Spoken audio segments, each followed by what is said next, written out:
Hare Krishna. Today we'll look at verse 67 from chapter 18 of the Bhagavad Gita. The verse is being spoken by Lord Shri Krishna to Arjuna. The verse is as follows. Idam te na tapaskaya na bhaktaya kadachana na cha shushrushrave vachyam na cha mam yobhyasuyati. Let's look at the meaning of each word. The first word is idam. It means this.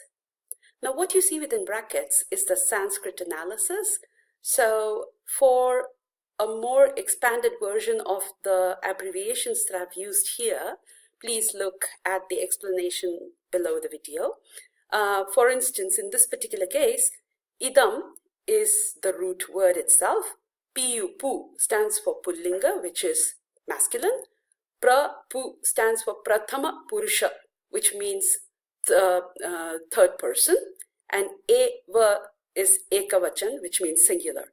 So all these are given under the video. Okay. So we won't go into that at this stage. We'll just go with the word for word meanings. Te means tava, by you. Na tapaskaya. This is made up of two words, na and atapaskaya. Na means not. Atapaskaya is again made up of two words, or rather a prefix and a word, a and tapaskaya. A means not, tapaskaya. Now in this word, na tapaskaya, you can actually see that there are two negatives, na and a. So not tapaskaya is what we are talking about. So tapaskaya is one who does tapas.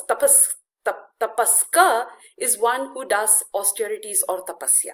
So tapaskaya is for one or to one who does austerities or tapasya. The next line is na bhaktaya.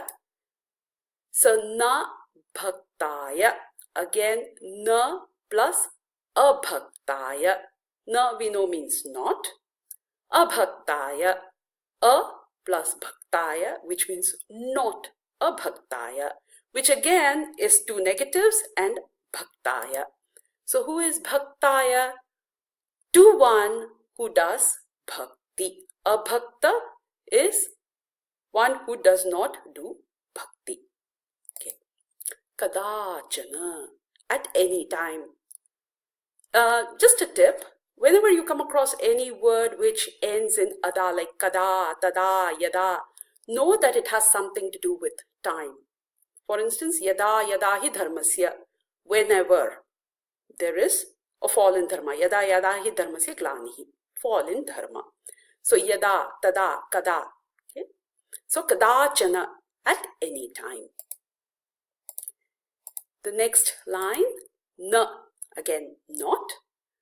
Ca.vi. Now this is made up of two words, cha and ashushrushave. Cha means and. Ashushrushave, again a plus shushrushave.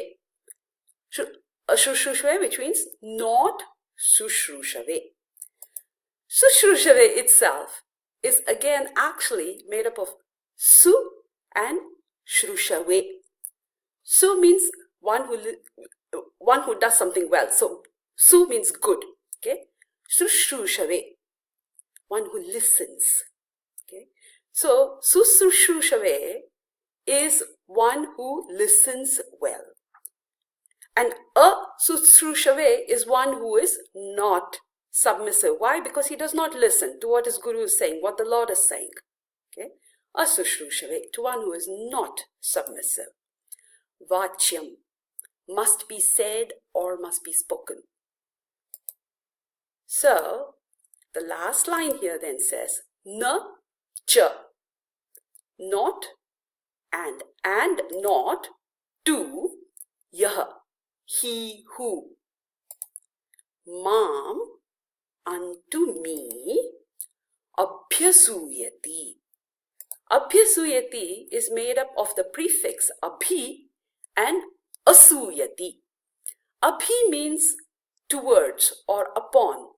And asuyati means shows envy or envies. Now the word asuyati or asuya, we can also see that very nicely in the 9th chapter, the first verse, where Krishna tells Arjuna that the reason he's speaking the whole Bhagavad Gita to him, the reason he's giving him all this knowledge is because Arjuna is not envious of him, of Krishna. Idam dute guhyatamam pravakshyami anasuyave. Anasuya, anasuya.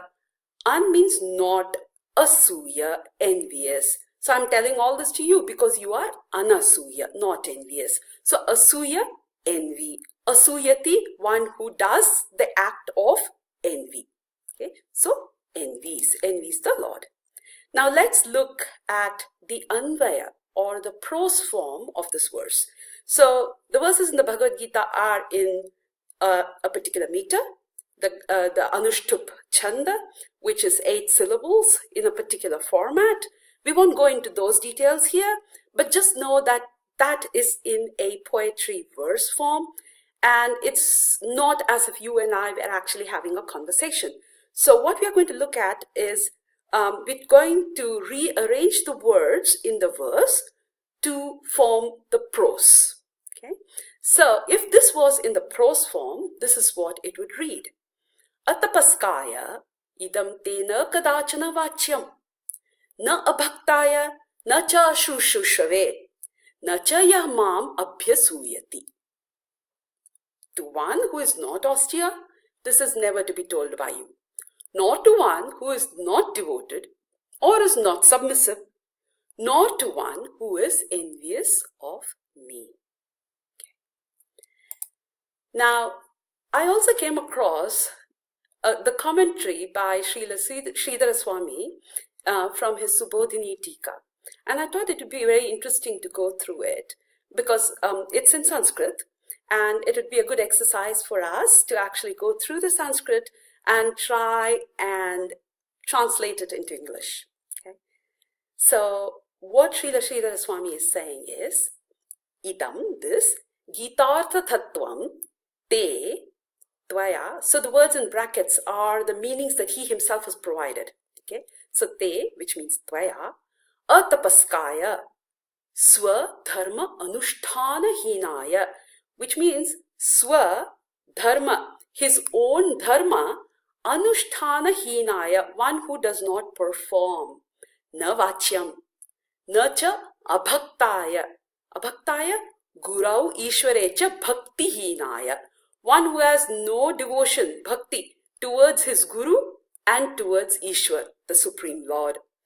Kadachitapi na vachyam, na cha ashrushrushave, shrotum anichate, one who does not desire to hear, one who has no desire to hear. Paricharyam akurvate, one who does not have any desire to do any kind of worship, paricharya. Vachyam, mam parameshwaram, one who to me, the Supreme Lord, yaha abhyasuyati. So what is abhyasuyati?